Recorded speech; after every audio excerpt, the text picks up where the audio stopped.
আসসালামু আলাইকুম। আশা করি তোমরা সবাই ভালো আছো। আজকের এই ডিভিশন পর্বের প্রথম ক্লাসে তোমাদের সবাইকে অনেক অনেক ধন্যবাদ। আজকে এসএসসি ব্যাচ 2026 এর রসায়ন বইয়ের অধ্যায় নম্বর 4 অধ্যায়ের নাম কি পর্যায় সারণী। এই ক্লাসের মাধ্যমে এই পর্যায় সারণী আমরা আজকের এই ক্লাসে মাত্র একটি ক্লাসে পর্যায় সারণী শেষ।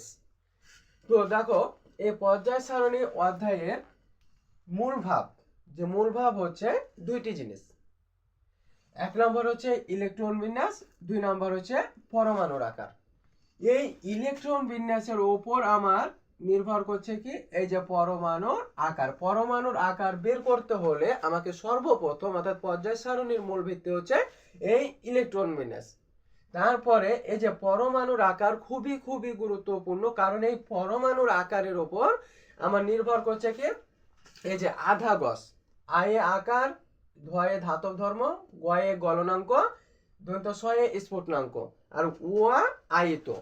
দেখো উয়া আয়িত, উয়াতে অধাতব ধর্ম, আতে আয়নীকরণ শক্তি, আর ইলেকট্রন আসক্তি, তড়িৎ ঋণাত্মকতা, এগুলো সবই নির্ভর করে আমার এই পরমাণুর